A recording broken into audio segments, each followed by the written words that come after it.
Seja bem-vindo. Esse aqui é mais um vídeo que a gente está fazendo.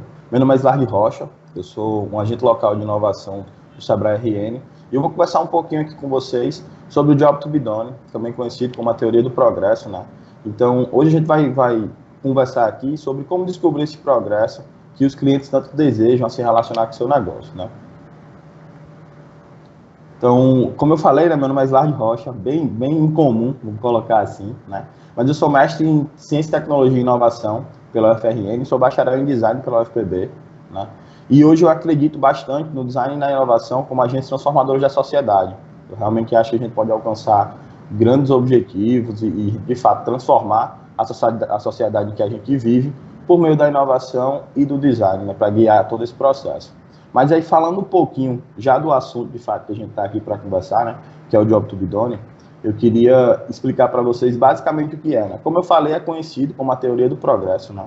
E é uma ferramenta que é utilizada para analisar as circunstâncias que levam o consumidor a querer comprar algum determinado produto ou serviço, né? Então, não necessariamente o consumidor ele está comprando aquilo ali porque simplesmente a gente tem uma ótima equipe de vendas ou porque a gente consegue empurrar hoje, por meio do marketing, algum produto para ele, né?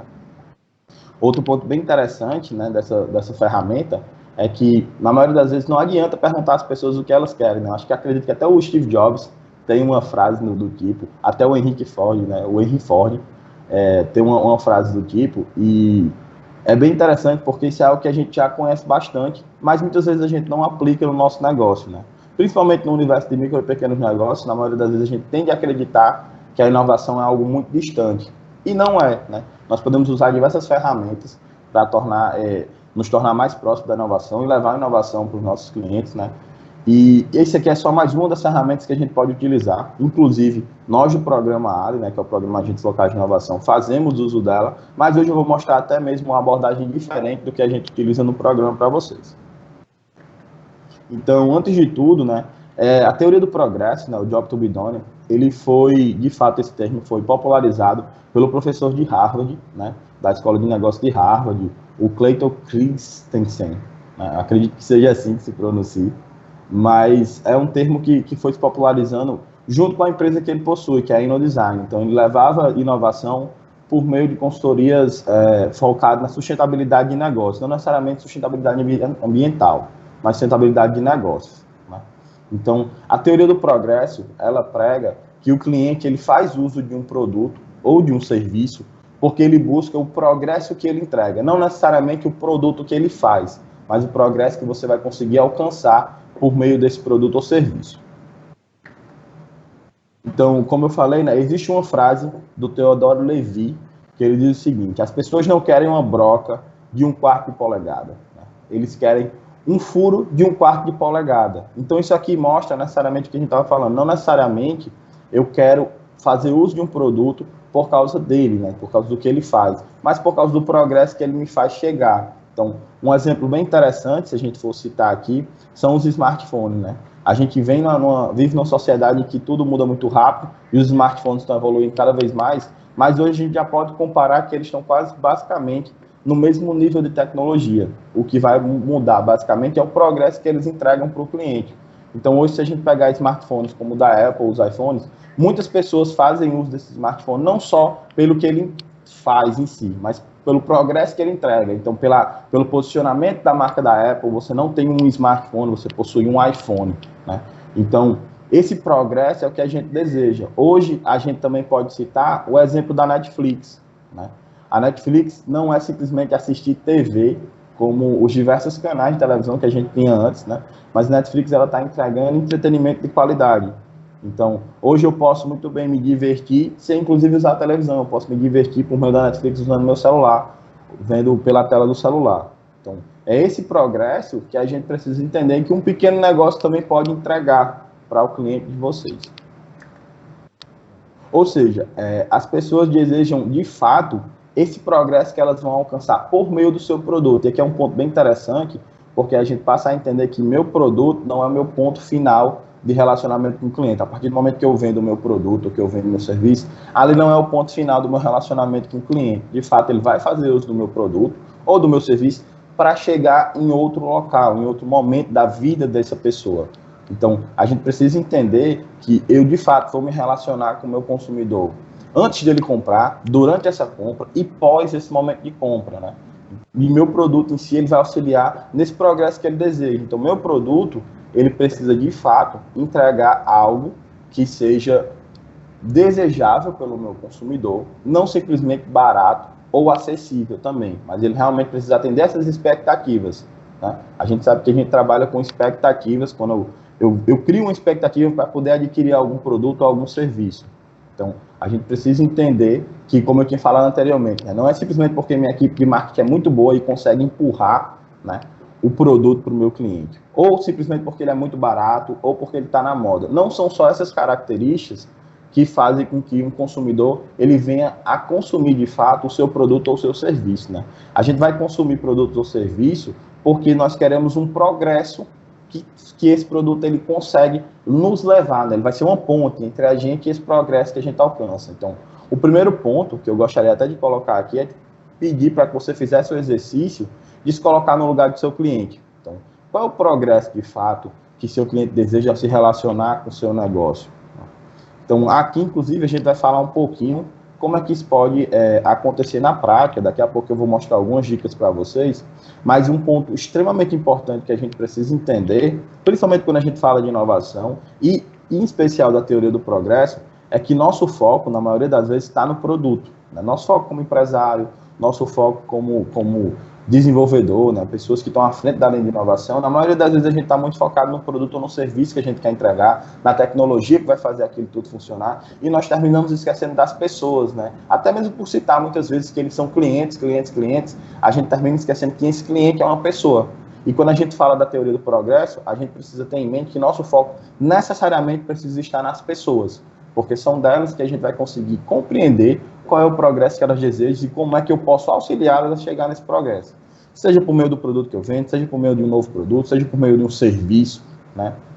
Então vai depender bastante de qual é o progresso que essa pessoa deseja e como é que meu negócio pode se relacionar com ela para se transformar em uma ponte entre ela e esse progresso.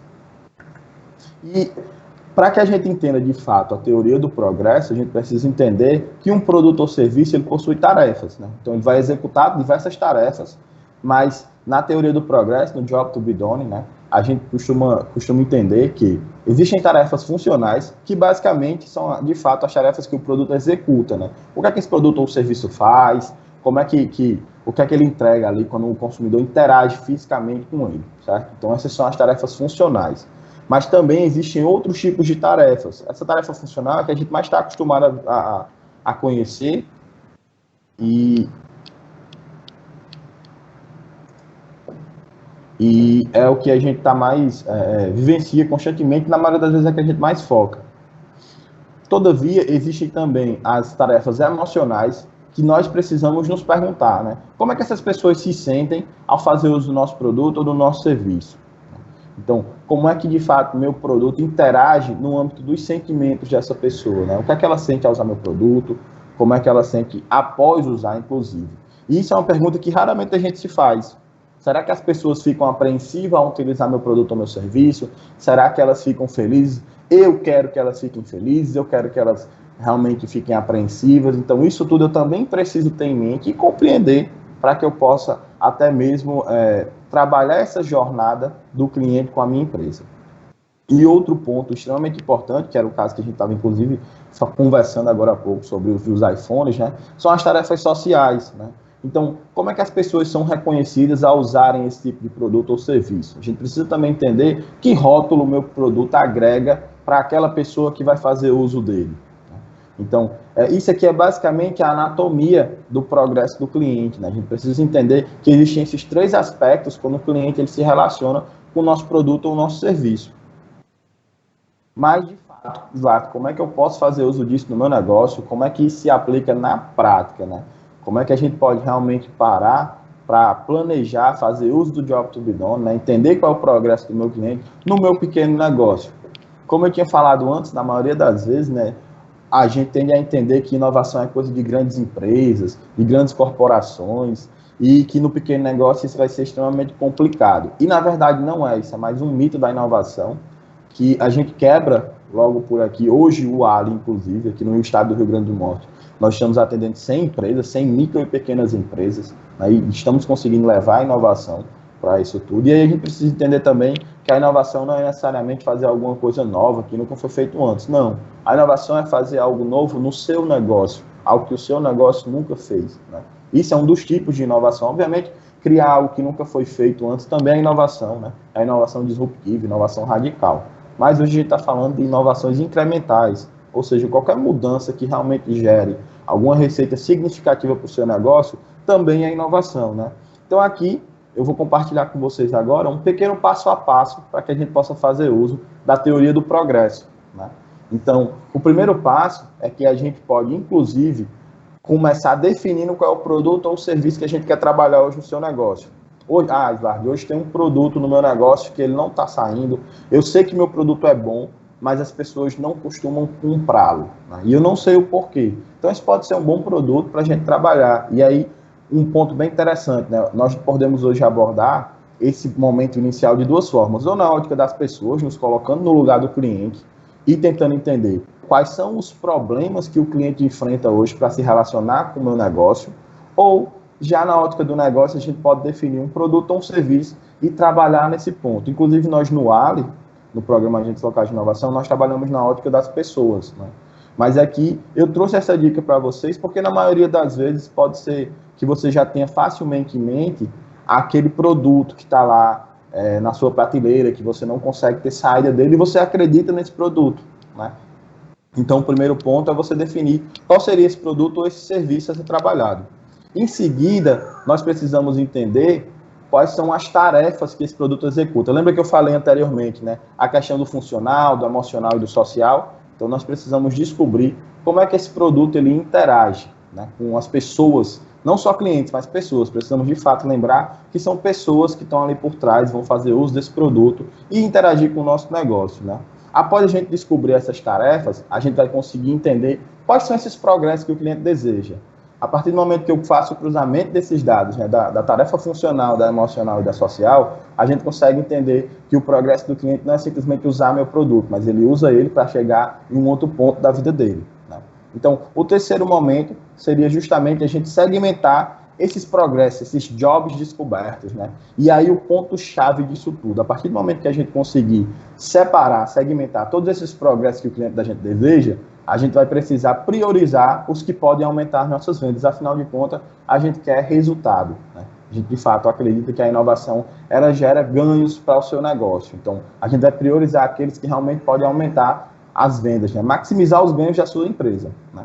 E o ponto 4 seria justamente aprender com as soluções que já estão no mercado, que entregam aquele progresso que o cliente deseja. Então, na maioria das vezes, pode ser que seu concorrente nem seja, de fato, alguém do seu segmento de mercado. Inclusive, eu gosto de citar até o caso aqui da Cacau Show e do Boticário, né, que são concorrentes em relação a presentear pessoas. Quando as pessoas querem comprar presentes para outras, elas, de fato, terminam tendo que optar hoje, né? Quantas vezes a gente não já ficou em dúvida entre, eu vou dar um chocolate ou eu vou dar um perfume para aquela pessoa que eu gosto. Então, não necessariamente a pessoa, a empresa, né, que vai ser concorrente ou que já entrega alguma solução no mercado em relação àquele progresso do cliente, vai estar no meu mercado. Então, eu vou precisar abrir também minha visão para encontrar e entender o que é que essas empresas fazem hoje para entregar esse progresso para o meu cliente, né? Então, depois que a gente conseguir visualizar isso tudo, a gente vai para o quinto passo, que seria o quê? Criar uma experiência de consumo que destaque esse progresso que eu estou querendo entregar para o meu cliente, né? Na maioria das vezes, você pode até descobrir, no meio desse processo, que o seu produto ou seu serviço já entrega esse progresso que o cliente deseja. Mas você, né, seu negócio hoje, ele não está conseguindo mostrar e deixar isso claro para o seu consumidor. Então, de fato, a gente precisa trabalhar toda essa experiência para ficar claro para o consumidor que você não está simplesmente vendendo um produto, né? Você está entregando valor ali, que é totalmente diferente de preço, né? Valor é aquilo que o cliente ele recebe, mas é aquele intangível que está por trás do nosso produto. Então, a gente precisa criar essa experiência para deixar claro para o nosso cliente o que é que a gente entrega, esse progresso que a gente está entregando para ele, não é simplesmente a venda de um produto ou de um serviço. E, por fim, mas não menos importante, validar essa experiência com os clientes. Então, a partir do momento que eu conseguir desenhar essa experiência de consumo, eu também preciso testar, né? E, obviamente, A gente pode testar, pode ser que dê muito certo, maravilhoso. Se deu muito certo essa experiência, vamos replicar e vamos continuar. Mas, Slard, e se eu fizer esse teste e der errado? O erro, ele faz parte do processo de inovação. E a gente precisa aprender com isso tudo para que a gente volte, né? Isso tudo aqui é cíclico, então a gente pode voltar ou a definir novamente o produto, ou iniciar em outra fase para ajustar até que a gente, de fato, encontre esse progresso e consiga transmitir essa mensagem para o cliente. Então, meu nome é Slard Rocha, como eu falei para vocês. Estou à disposição, caso vocês precisem conversar ou tirar alguma dúvida sobre o programa, sobre o Job to be Done, inclusive. Aqui estão meus contatos. Nas redes sociais é muito fácil de me achar, justamente por causa desse nome incomum, né? Então é só colocar @Slard Rocha que vocês conseguem me encontrar e eu fico à disposição de vocês.